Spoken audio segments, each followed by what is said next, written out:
You know, coming into the playoffs this season and under this new format where every single playoff game is now single elimination game, there was definitely still a couple of people that was a little bit skeptical of whether or not if single elimination game is going to make games more exciting. Well, after what we saw in the first day of playoff action in this season MLS, I think unless you are an away team, this has probably changed your mind in terms of the fact that single elimination game doesn't make these playoff games more exciting. Because what we saw on the first day of playoff action in this season MLS is some of the craziest playoff action, and that there was even one game that I can just even say that that was the best playoff game that I have ever seen of my life of watching playoff soccer in MLS, and that I have a feeling that game 20 years down the line when they show some vintage kind of highlight or kind of just shown some throwback kind of incident happened 20 years ago in these playoff games to get people hyped up for the playoffs in MLS, that game is going to be featured in that video. And I of course will get to that game, and that I'm pretty sure you know what game I am of course going to talk about that is going to go down as one of the greatest playoff game we have ever seen in MLS playoff history. But we begin with the first game of these playoffs, which is Atlanta versus New England. And while Atlanta, of course, they were expected to win this game, and they did win this one 1-0 against New England, they really had to give 100% out of this game, and that New England really made Atlanta earn this victory. And that 3 minutes into this game, Martinez had a chance to potentially give Atlanta an opening goal after he went one-on-one with Matt Turner. And Matt Turner, you know, as I said before, of the fact that he is considered one of the most underrated goalkeeper in the league, and a goalkeeper that usually don't come up to your mind in terms of one of the best, if not some of the best goalkeeper in the league. Well, he had a very good game in this one, and that he made a couple of big saves to keep New England in this one. And the first one that he made was definitely spectacular with the way that Martinez was one-on-one with Turner, and that you usually fancy Martinez to put that one away because he's usually put a lot of those one-on-one opportunity away in the regular season, but not this time. And also, you notice that I actually didn't put Joseph Martinez, and I didn't put like a J next to Joseph Martinez's last name, because Pity Martinez actually did not play in this game, and that I actually probably should have put it on the board. And I'm not quite sure what happened in this game, and that I'm not quite sure why Pity Martinez did not start this game. Like, I have heard that he has started some of the games down the stretch, and that I also have heard he hasn't really played that badly down the stretch that he deserved to get benched for the first game of the playoffs. But there's definitely something into that of why Frank de Boer decided to not choose him. And I know it's going to be easy to say, well, it seemed like there is a troubling relationship between Pity Martinez and Frank de Boer. But the thing is, he was playing him a lot during the second half of the season, so, you know, all of a sudden, in the playoffs, he decided to bench him, even though he's been playing much better down the stretch. So that's definitely something that maybe we will, of course, look at and find out why exactly that is the case. But this is why I did not decide to put, like, the first initial of the Martinez players on this team, because there was only one Martinez that was in this game. Now, Barcos had a chance to get the opening goal, and probably should have got the opening goal after a poor giveaway from, I forgot to write New England right there. I mean, I have wrote so many things on this board, and this is only the first two games that I'll preview. I'm going to have to switch the board later to look at the last two games that happened today. But I wrote so much that sometimes I forgot to wrote something, or sometimes I kind of miswrote something in terms of some of the key events that happened in this game. But it was a poor giveaway from New England that allow Atlanta go on the attack, and that Barco probably should have scored from close range, but he couldn't quite do it, and the game remains tied at 0-0. Now, both teams really started to had some chances, and despite the fact that I wrote in the first two keynotes that talk about Atlanta had two big opportunities to get the opening goal. New England themselves had a couple of chances to get the opening goal too, and that in the 29th minute they had a big chance to get the opening goal when Bunbury trying to strike one toward the net, but Guzan easily covered that one and saved that shot. And then 7 minutes later, New England had another chance to get the opening goal when they had a lethal counterattack, which resort in Guzan once again have to come up with a big save as Pineda was trying to strike from close range. Now, in the 43rd minute, something interesting happened. Joseph Martinez went down in the box, and that originally it looked like it was going to be a penalty against New England, and I believe it was either Matt Turner or who was it, or Delamere that actually brought Martinez down. But apparently, not only it wasn't a penalty given to Atlanta, but the referee actually decided to give a yellow card to Joseph Martinez because he, of course, created a simulation in the box. And there's no doubt, when you look on the replay, he clearly made a dramatic dive in the box that hoped that he can draw the attention of the referee and win Atlanta a penalty. But what's interesting is, throughout the regular season, we have seen that happen to a lot of players where they're trying to make a dramatic dive to draw the attention to the referee and give their team a penalty. But it is very rare that I see referee actually get out the card. And there was another game where we saw something similar where a player gets a yellow card for simulation. But, it's kind of very interesting to see that has happened. And I guess you can also say at least Pro is now realized that when player, of course, dive in the box, the only way to probably try to not let those players keep diving in the box and make dramatic foul is just book them, because most likely they're not gonna do it again, and that if they do it again, then it will result in a second yellow card. So yeah, that was definitely interesting, and I think in some way it's good refereeing by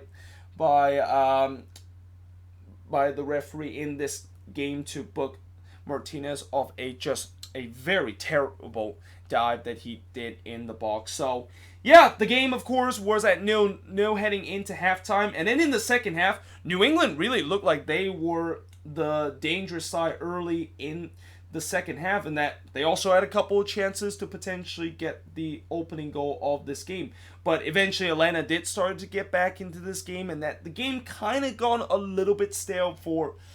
a 10-minute stretch between minute 55 and minute 65. And then in the 70th minute, that's when the breakthrough happened. And the breakthrough happened when Escobar scores from Barco, and I wrote great finish from Escobar, because the way that he was able to not only strike that one from a tight angle, but he absolutely just rifled that one to the top left of the post. And I know there were a couple of people question whether or not if that was just a cross in the back post so one of his teammates can basically head it, or the fact that he actually meant to do that. At the end of the day, it was a great finish from Escobar, and this is definitely going to be a nomination for the goal of the playoffs, even though I actually don't know if goals of the playoffs and that they're actually going to do like an award for the best goal in the playoffs, but this will definitely be up for it, as that was just lovely striking by Escobar in that incident, and that of course gave Atlanta a 1-0 lead up to that point. Now, it seemed like that goal really kind of deflated New England for a bit, because as much as they looked very good in the second half, after they conceded that goal, they just kind of looked flat after that. Now, they looked kind of flat until late in the game when, they started to get things going again, and I guess the reason why they started to get things going is because Bruce Arena decided to really go for it and bring on all his attacking option off the bench, and that really up until that point, New England really tried to get the equalizer, and Atlanta was just desperately trying to hold on, and even started to try to waste some times by either throwing the ball away whenever there's a throw-in happening, or just taking forever to try to take a corner. But ultimately, Atlanta was able to hang on, as New England wasn't able to put away one of their chances. And, in terms of the shots in this game, Atlanta, of course, had 14 shots compared to 14 that New England has. 5 shots on goal compared to 6 that New England has. 5 shots off target compared to 6 that New England has. 4 shots that was blocked compared to 2 that New England has. And possession-wise, 55% possession compared to 45% possession. And then, one more thing that I forgot to mention before I give my final thoughts in terms of this game. Michael Parkhurst did went down what looked like a dislocated shoulder in the 93rd minute, and I'll tell you what, when he of course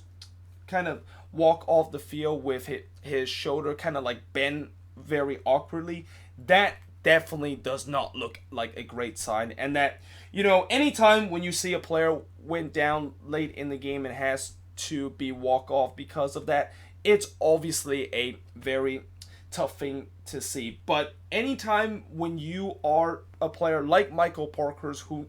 is going to be retiring after the end of the season, and that if this is going to be the final action that he will have in his career, yeah, that definitely is a very, very sad way to kind of end a career. I mean, anytime, as I said before, anytime when you see a player end his career because of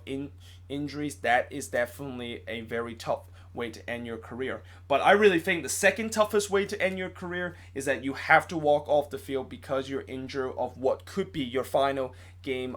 as a professional. And that when you look at this scenes, it looked like that could be the case, and that you just hope that maybe that won't not be the case, and that maybe somehow in some way the Atlanta medical staff can get Parkhurst back healthy before the next game. I mean, hey, this Atlanta medical staff, this is the same staff that got Joseph Martinez back healthy in 10 days after he was stretchered off. So you never know. Maybe Michael Parkhurst will still be part of this team, even with that nasty injury that he suffered late in the game. But yeah, you hate to see this, and I definitely wish Michael Parkhurst a speedy recovery and hope that is not the last time we will see him not only wearing an Atlanta jersey, but on the football pitch whatsoever. But yeah, that I think that might be the only kind of negative side that Atlanta will have coming into the conference semifinal, because, with Parkhurst now potentially not available for the next game, they're even now more thinner in terms of the center back row, which, by the way, I also forgot to mention, Miles Robinson wasn't available in this game because he suffered an injury during international duty. And this is also where I go back to the fact that for most of these teams, there's a reason why they hate the international break, because players go on the international break if they get injured when they're on the international break, and that they know that when they come back they're injured and unable for a big playoff game like this, they just really hate it because it's just completely out of their control. But hopefully, like I said, hopefully Parkhurst will be okay, that they could maybe get him back as soon as the next game, because they are definitely looking very thin in that back line, and that when you have a thin back line heading deep into the playoffs is definitely not a great recipe to have. But overall, it's a good win for Atlanta to move on into the next round. And as for New England, there's really nothing to be ashamed of getting eliminated in this game. I mean, it was always going to be a tough task in terms of trying to go to Atlanta to able to get all 3 points. And that I really think the reason why they did not win this game is something that I mentioned in the preview of the fact that if they want to win against Atlanta and trying to pull off a big upset, they need to do this exact thing, which is put away your chances. And in this game, they didn't. That is exactly why they weren't able to walk out with a win and walk out with an upset. But again, there's nothing to shame up for New England. What Bruce Arena has done to this team has been amazing, and I'm very interested to see what is going to happen next season with this team. But moving on, in terms of the next match, and this game, I'm going to try my best to not really make this game, in terms of me talking about this game for very long, because, yeah, this was the game that I am going to say is the best playoff game I have ever seen of all my years watching playoff soccer, and that's even with what happened last year when Seattle and Portland was playing each other in the second leg of the conference semifinal, and how that game was also very crazy. But this game was crazy on another level, and that I never thought that the game that I thought for sure that the home team was going to win, and probably the most predictable game that you could predict in the first round of the playoffs, would be just a 7-goal thriller with pretty much everything that happened in this game. But we started out in the first half, and things got a little bit chippy in the first 5 minutes of this game, and that really kind of foreshadowed what was going to come in this game, because overall this game was very chippy, and that it really showed in the second half of extra time. Then Seattle got the opening goal when Ruidíaz scores from Rodon to give them a 1-0 lead. 4 minutes later, Morris doubled that lead from Jones and Ruidíaz, and just like that, it's 2-0 in favor of the Sounders. And I also wrote Gonzalez maybe should have done better in terms of that shot, because when Morris struck that shot, it doesn't look like he really struck that very well, and that you maybe you would think with Gonzalez, the caliber of a goalkeeper he is, he should be able to make that shot. But at that point, it was 2-0 in favor of the Sounders, and I'm pretty sure at that point, a lot of people, including myself, are saying, yep, this game is over. I mean, I just don't see how Dallas is able to come back from this, especially how bad they are in terms of scoring on the road, and that, it looks like the Sounders was going to run riot in this game. And after when they went up 2-0, it looked like they were going to run riot, and that they could have easily got the third goal if they were being a little bit more clinical after going up 2-0 in the game. But then in the 39th minute, Reggie Cannon scores to give Dallas a little bit of life. And I wrote completely against the run of play, because really that was the first real good opportunity that Dallas had throughout this game. And just like that, this game was at 2-1, but still, heading into halftime when this game was at 2-1, I didn't think Dallas was going to come back in this one, because I think Seattle was eventually going to figure it out. And that 3 minutes into the second half, Ladero almost made it 3-1 with an early strike that was saved by Gonzalez, and that I thought that was just going to be a foreshadow of where the Sounders are going to restore this 2-goal lead, and that they are just going to completely dominate this game. Instead, that was the complete opposite of what I thought, and instead, it was Dallas, the one that in the second half that really just took control of this game and just completely go against what I was going to think that was going to happen in the second half of this game, because not only they dominate and control the game with all the possession, but Seattle was just getting pinned back in the game. And I'm not quite sure what was the Sounders thinking in terms of just trying to pin back and hold on to a 2-1 lead. I mean, it's one thing to try to get yourself pinned back and hold on to the league when you are the underdogs and you're going on the road. But when you are the heavy favorites and you're playing this game at home, there was no reason whatsoever to basically just decide to just pack it in and hope that you can get a 2-1 result. And ultimately, they paid the price for using that kind of strategy to close out this game, because in the 64th minute, Matt Hedges scores from a corner that Barrios delivered to tie the game up at 2 apiece, and Seattle had a lot of trouble in terms of dealing with set piece in this game. And the other thing I will also say this, as much as I was kind of surprised the fact that Dallas was able to come back from 2-0 down, the way that they dominate and the way that they just completely made Seattle look like the team that was supposed to be the underdogs coming into this game, I was also kind of not surprised that they got the equalizer at that point. But what was also kind of surprised is that, even after when when Dallas, of course, tied the game up at 2 apiece, Seattle still cannot get going. Like, I thought that, of course, would eventually woke them up, but instead, Dallas continued to dominate the game. And then in the 74th minute, just once again, against the run of play, Morris was able to score from Swenson and Ladero to restore the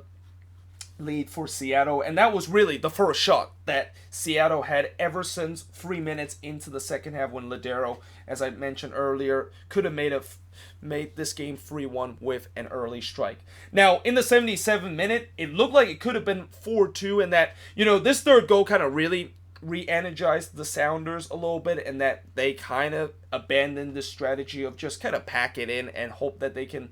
walk out of CenturyLink Field with a victory so that they can move on into the next round, and that they started to really blitz Dallas a little bit, and that they almost made it 4-2 in the 77th minute when Rodriguez and Ruidíaz was robbed by Gonzalez and Hollinshead. Rodriguez was robbed by Gonzalez after Gonzalez made a great save, and then Ruidíaz on the follow-up was robbed by Hollinshead, who of course clears the ball off the line, and this actually would be a very pivotal event in the game, because 5 minutes later, guess what happened? Dallas equalized for the second time this game, and it was Acosta that scores from Rito Ziegler, and guess what? It's from a set piece, and that, as I mentioned, with Seattle being very poor in terms of defending the set piece, this was no exception of it. I mean, Acosta was just basically wide open in the back of the box. Where in the world was the marking for that? And also, I also wrote a mistake from Stefan Fry, because Fry clearly comes out of the box. It looked like, I think he was trying to get the ball, but he completely misjudged it. And by the time he was way off his line, and Acosta basically struck that, he knew that he was basically in no man's land and that he was going to be doomed to concede a goal, and that is exactly what happened. So, yeah, it was 3-3 up in that point, and if you thought the game was crazy enough, we're not done yet, because there's going to be some more crazy event. In fact, we're probably halfway in terms of some of the crazy event that happened in this game, because in the 88th minute, Barrios was brought down in the box, and originally the referee decided to kind of go into his ears to see whether or not if there was a PK that was awarded, but it was not awarded. And I guess in some way I think that's a good call, because it, I kind of feel like Barrios kind of went down a little bit too easily in the box, and that, they need to, of course, have some dividend evidence to trying to overturn that, but of course they decide not to overturn that. And that sometimes I do kind of like the fact that the referee decided to make the call and doesn't have to go to VAR. I mean, I know some people will say, why did the referee not go to VAR? Well, he could have, but here's the thing. If you go to VAR, you of course disrupt the rhythm of this game, and that, if he of course look at VAR and then later on he basically retained the same call that he of course made originally, then we just wasted a couple of minutes of what was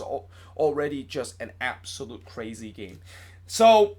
yeah, the game of course remained tied at 3 apiece, and before I get to talk about what happened in extra time, there was also one key event that I didn't put on the board because I kind of run out of room. Since there was so much to talk about in this game, I even tried to pack in as much as possible, and I kind of left out some key events that happened in this game, which is also why I kind of took notes in this game and look at some of the things that I didn't put on the board. But late in the game, Dallas had a counterattack, and that they actually had a 2-on-1 counterattack when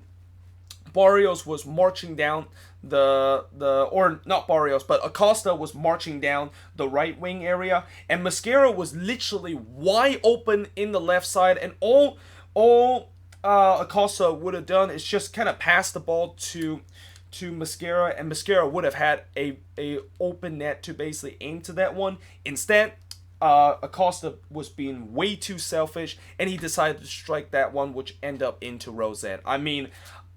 when I saw that play, I was literally pointing my fingers at the TV screen and just pointing at Mosquera, because he was just wide open there on that left side. And the fact that Acosta did not pass that, I mean, I don't know why exactly that is the case. And some people will say maybe kind of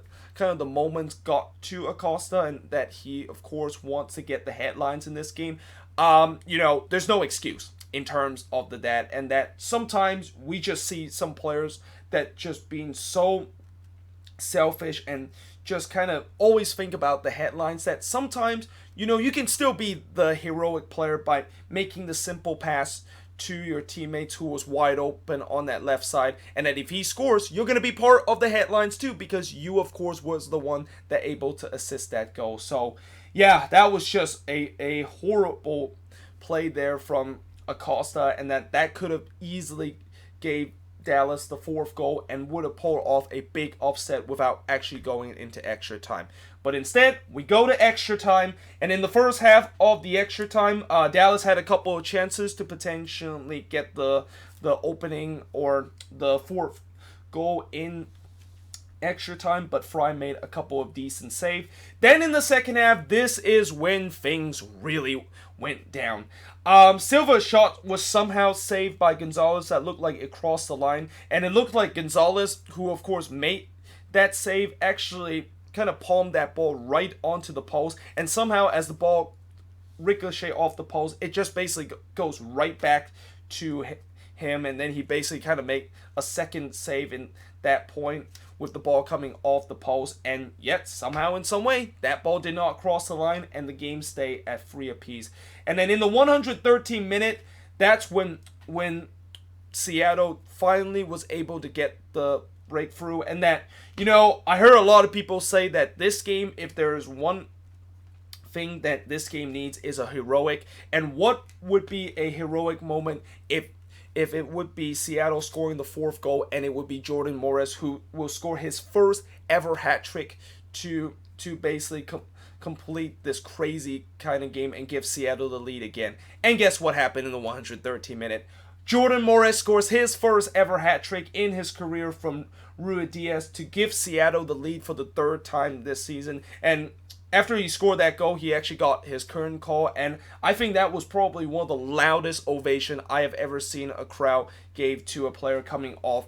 the field. I mean, it was just almost like a storybook kind of ending with Jordan Morris of what he did in this game. Like, I really think Seattle, despite the fact that they didn't play well in this game, the only reason why they won this game was Jordan Morris, because he basically, he felt like, I feel like he had an unlimited battery in this game, that while everybody was kind of getting all tired out into extra time, Jordan Morris was still sprinting like this is like the 13th minute, and as a result of that, was one of the reasons why he was able to get that winning goal. And that ended up to be the winning goal of this game. But before I of course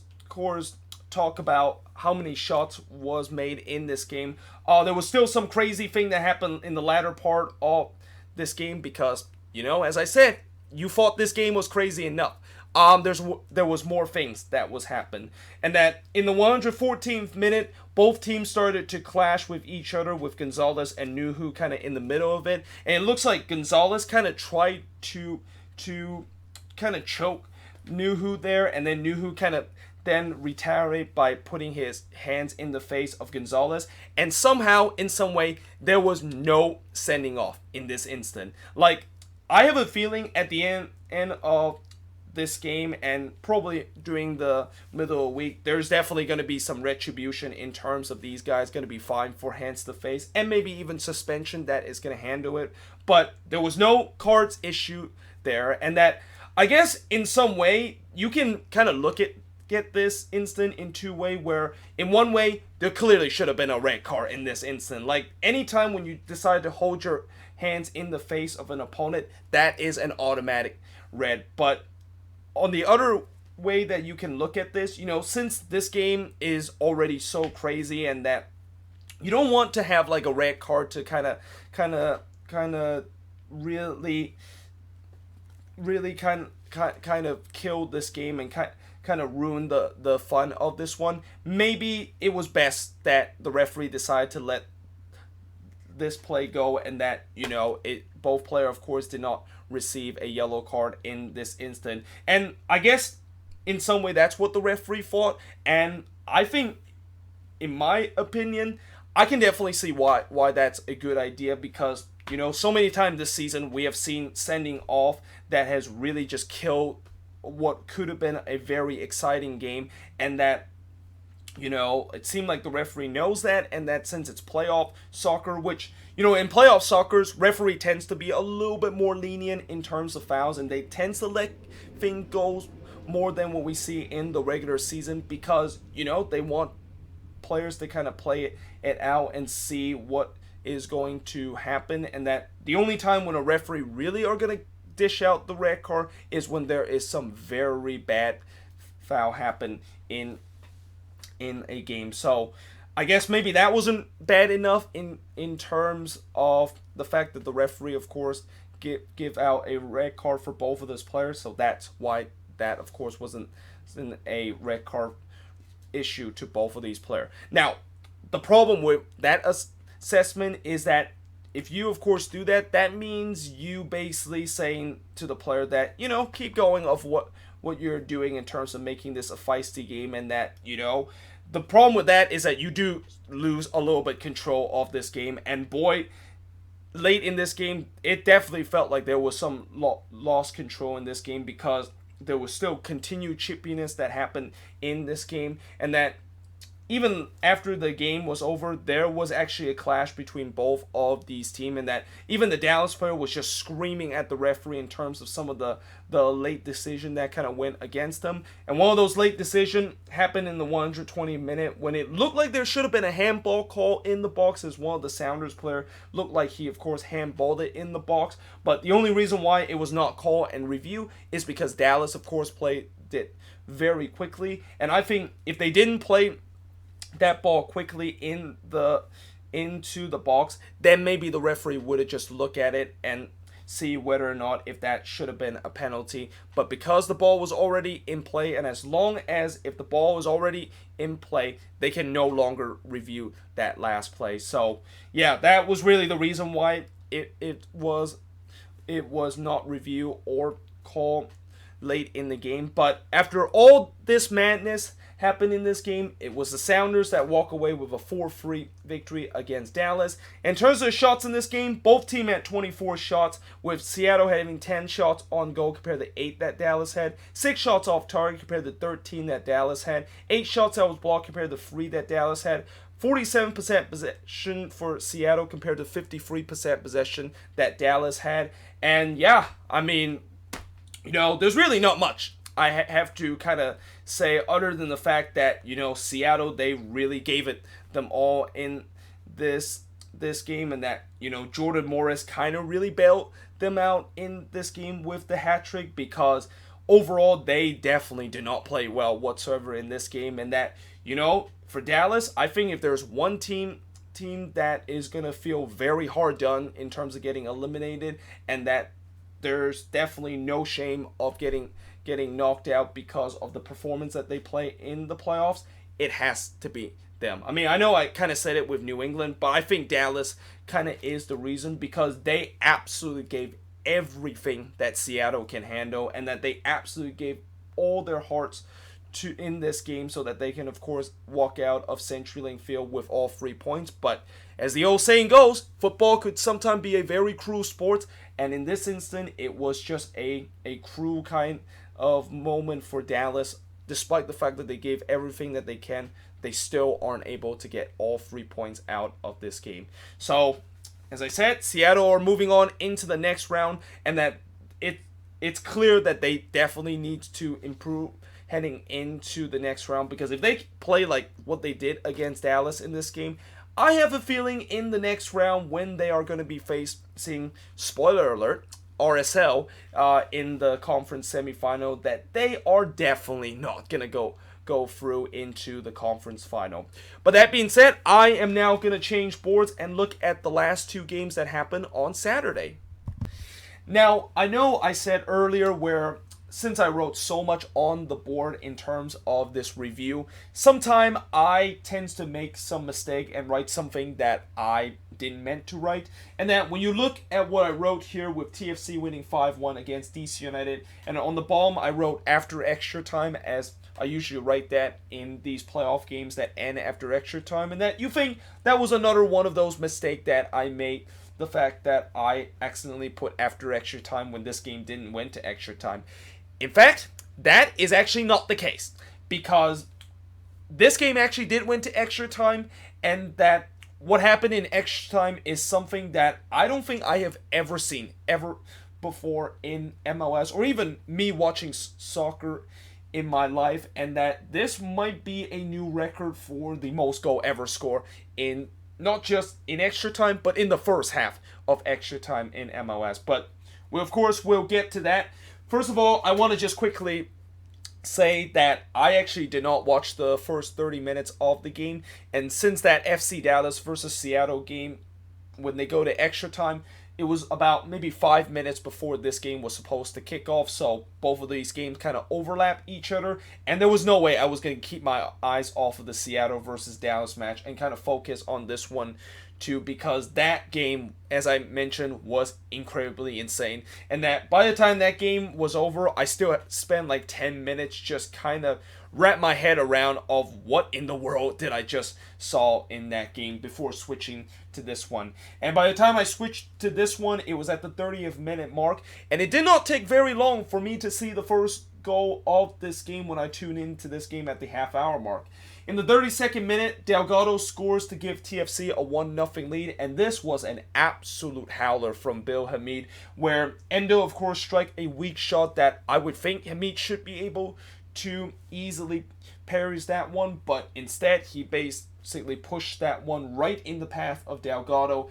and Delgado basically gave TFC a 1-0 lead. Now, 2 minutes later, Osorio did get a yellow card for simulation, and remember how earlier I said Joseph Martinez wasn't the only guy to get a yellow card for simulation in the box. Osorio is the other guy that, of course,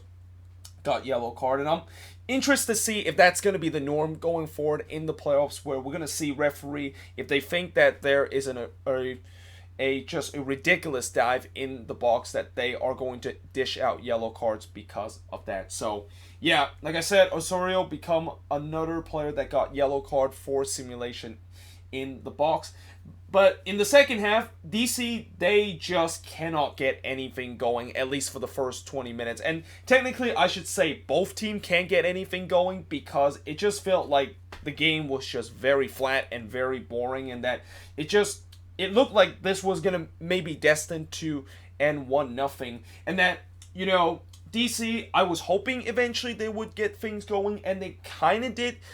after the hour mark, when Rooney, of course, was denied twice from Quinton Westberg. Quinton Westberg had an amazing game in this one, and I feel like after this game, TFC might have just found their number one keeper, after there's been a debate whether or not if Westberg is truly better than Alex Bono in terms of that goalkeeping spot. But, Westberg, of course, denied Rooney twice in terms of Rooney trying to give DC an equalizer. First was from far out, but the second one was close in, and I think the second one was even more impressive, with him able to save a Rooney shot that strikes from about 6 yards out. Now, in the 79th minute, Westberg once again made up a big save, and I think this was even a more impressive save, with the fact that Kamara somehow, in some way, find himself one-on-one with the goalkeeper, and I think what happened here was Benezet gave the ball away in a very poor spot, and that Kamara somehow just find himself one-on-one with the goalkeeper, and you would think he should be able to put the ball into the back of the net. Instead, Westberg made a big save at that point, and this game still remains at 1-0. And as the game goes on, it looked like for sure TFC was going to get a 1-0 victory, because DC, just as much as they try to push forward on the attack, they weren't being very successful. And then out of nowhere, in the 93rd minute, Rodriguez scores from Brian and Rooney to tie the game up at 1 apiece, and that absolutely stunned everybody in the crowd at BMO Field. I mean, I was already thinking about this game was going to be over, and that I was already thinking about planning myself ready to go out and head to San Francisco to watch a U.S. Open Cup second round qualifier in the Sports Hub series. And yet, this happened. And now we are, of course, going to go to extra time. And that, in some way, I was kind of a little bit annoyed, because now I'm going to have to stay for about 30 minutes off, at least 30 minutes off this game before I have to go out. But yeah, I mean, that was definitely unexpected, but DC, of course, got the equalizer, and up until that point, you would thought that DC was going to get all the momentum heading into extra time because of the fact that they got an unexpected goal, and that is just going to be a huge kind of dagger for TFC to try to overcome. But instead, the complete opposite happened in extra time, and I wrote here TFC went off with all caps, and I probably should have maybe wrote it bigger if I had enough space on this board, because to say that they went off is an understatement in terms of what happened to extra time. And this is where I explain why exactly I put after extra time and that this is not a mistake, because TFC done something that I don't think any team in MLS has able to do, which is go on a 4-goal just spree in the first half of extra time. And it all started when Larea scores in the 93rd minute from De Leon and Bradley to give TFC a 2-1 lead. Then Osorio make it 3-1 in the 95th minute, and originally they had to check to see whether or not if there was potentially an offside or a foul in the box. There wasn't. The goal was given, and TFC, of course, were up 3-1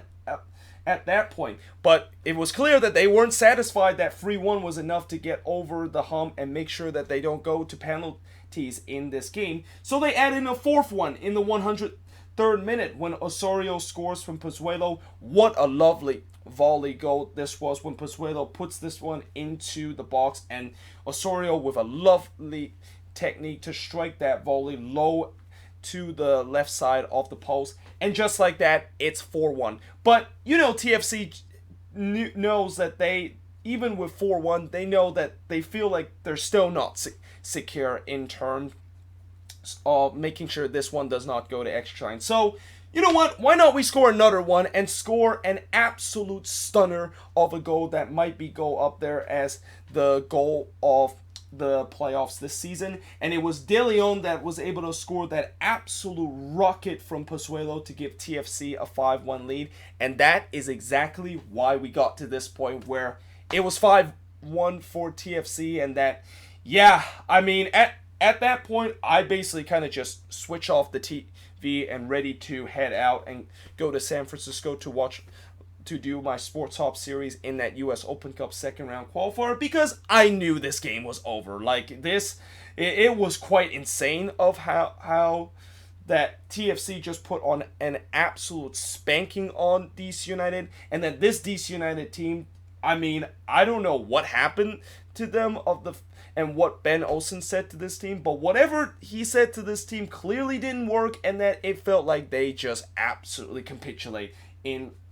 the first half of extra time. And then in the second half of extra time, the part where I didn't watch until I saw the highlights, Ariola, of course, got sent off for a second yellow card and actually picked up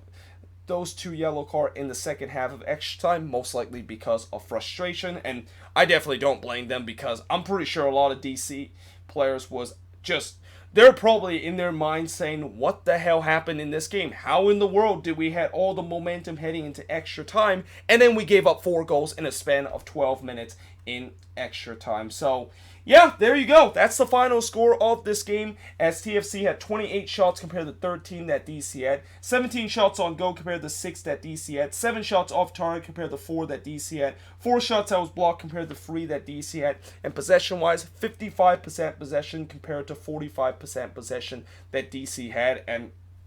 you know, for TFC, it was a great night for them, and in some way it was a historical night for them, because I don't think any team has ever scored 4 goals into extra time. So they, of course, become the first team in MLS history to do that. But at the same time, I think it is pretty clear that they still need to kind of clean up their mistake, and the fact that, you know, it feels like this game in some way, if you minus what happened in extra time, kind of sums up TFC regular season, where you feel like they were about to get a huge result, and then they did do that and concede a late goal to force this one into extra time. And fortunately, of course, they had that goal scoring spree, and that DC just decided to just completely collapse in extra time. But otherwise, you know, they need to figure this out, and that this is not going to happen every single game where you are going to expect to have a kind of kind of goals that you can see late in the game and that you can't finish the game, and that you expect to still, of course, able to finish that game into extra time. I mean, they're gonna just get more tougher opponents later in the playoffs, and I have a feeling that those tougher opponents like NYCFC and Atlanta would never let this happen to what DC did. And as for DC, I mean, if there's any team that I feel like should be very shameful of their performance in the first round of the playoffs, I mean, I don't know. This was just ridiculous. The fact that they just went from having all the momentum in the world and about to potentially snatch and steal a win away from TFC at BMO Field to just completely collapse and gave up in extra time. I mean, I have never seen in my whole life that I've seen a team have all that momentum heading into extra time and just completely getting pancaked in just such a short amount of time in extra time. But moving on into the last game of this week, and a game that I actually did not watch because, as I mentioned, I actually went to San Francisco to watch a US Open Cup second round qualifying as part of a Sports Hop series episode, and that, because I didn't watch this game, I'm not going to be as detailed as I'm going to talk about the first free game that I watched. But this was also a very good game, too, with RSL winning 2-1 against Portland. And in some way, it was kind of a tale of two halves in this game, because in the first half, RSL absolutely dominate the first half. And that in the 6th minute, Steve Clark made a huge mistake by kicking the ball right to Demir Krylak. Krylak, of course, tried to chip Clark because of that mistake, but he, of course, made up with it by thankfully able to catch the ball there and save that one from a very embarrassing moment from him. Then 7 minutes later, guess what happened? It was deja vu all over again. Although this time Clark made the same mistake by coming off his lines and trying to slide tackle Corey Bear, and that ball, when he just tried to slide in, goes right into Jefferson Savarino. Savarino was once again trying to chip the goalkeeper, but this time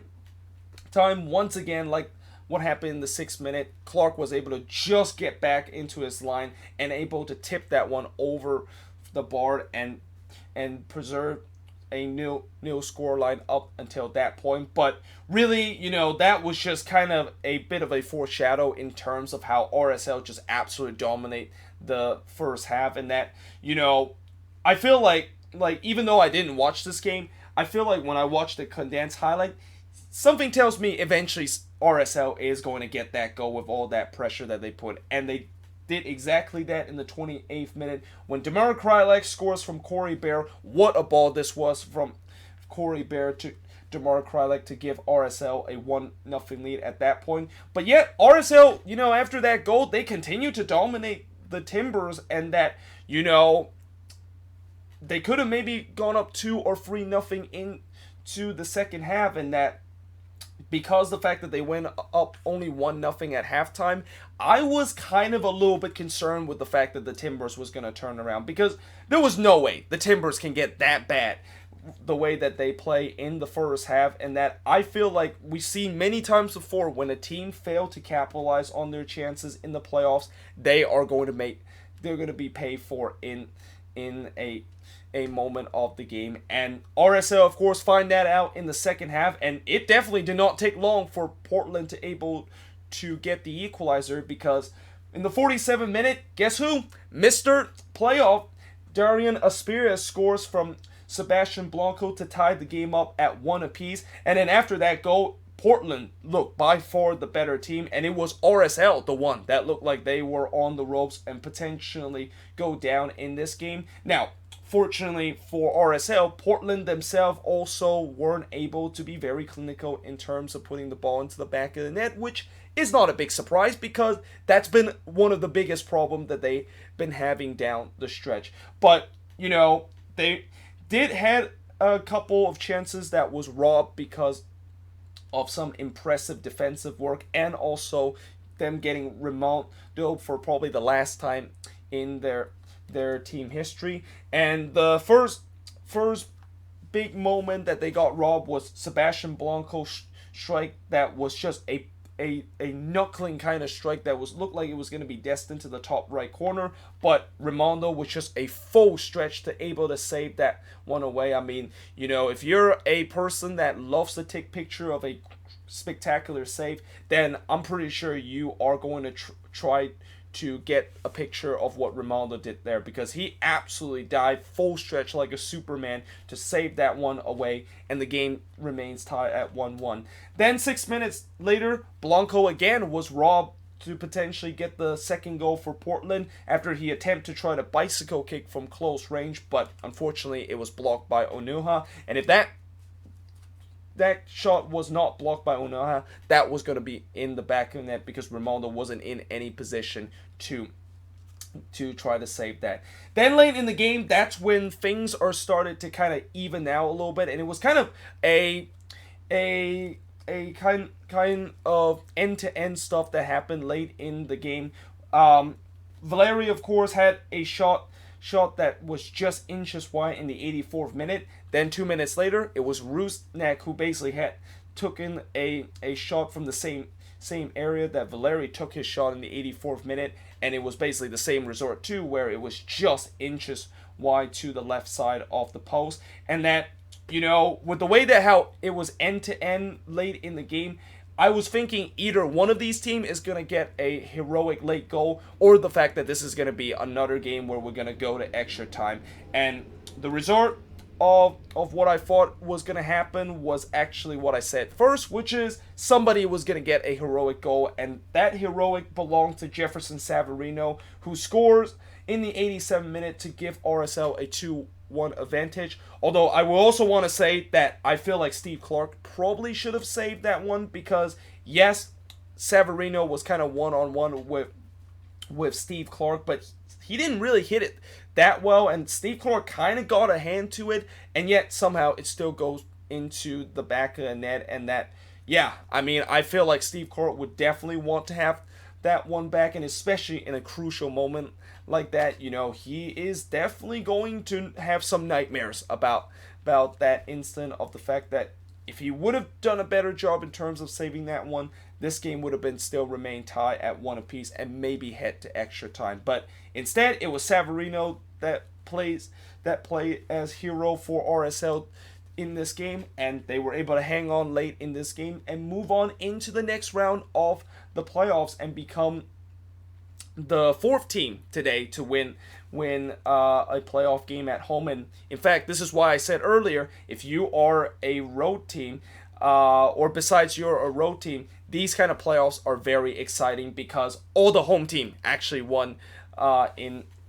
in today's action, which I guess maybe the reason why all the home team won in the playoffs is that when you have these kind of single elimination games, there's definitely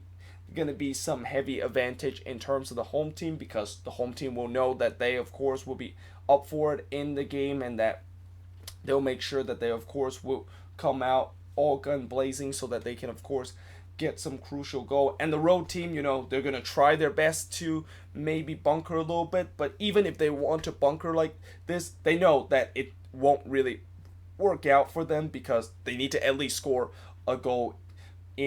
on the road so that they can of course win this game without going to extra time or even go all the way to penalties. So yeah, that, of course, is the final score, like I said, with the RSL versus Portland game. In terms of the shots in this game, RSL had 16 shots compared to 12 that Portland has, 7 shots on goal compared to 4 that the Timbers had, 5 shots off target compared to 4 that the Timbers had, 4 shots blocked for both teams, and possession-wise, 58% possession compared to 42% possession. And yeah, hope you guys enjoyed this video. If you do, make sure you guys leave a like, smash that subscribe button. I know I spent a long time in this video talk about just these 4 games, but in the playoffs I tend to want to do kind of these longer video where I want to just go step by step of what happened in these games, since usually these kind of games have a lot of action, and that since I don't really have to review a lot of games, that's why I'm going to be a little bit more detailed in terms of talking about each of these games. And also, I think the other reason why this was such a long video is because we had a lot of crazy thing happen only on day 1 of the playoffs. Like, I don't expect this is going to be something I'm going to see for the rest of the playoffs. If that is the case, this is going to be hands down as the best ever playoffs in the 22-year existence of MLS. But if we're going to get something at least half as similar to what we're going to see happen on day one of the playoffs for the remaining of the playoffs, I have a feeling that there's really no argument of the fact that this single playoff elimination is a bad idea, and that it just clearly generate more exciting game and more high scoring action, as we saw in 2 of the 4 games that actually had 6 goals in it. And that I think when I look at the history with how many games have actually at least had 6 goals in the playoffs, the answer is not a lot. I think there was only like 3 or 4 games that actually had a 6-goal thriller in these playoff action, and yet today we had 2 of those 6 games. But like I said, I hope you guys enjoyed this video. If you do, make sure you guys leave a like, smash that subscribe button, and yeah, I will see you guys next time.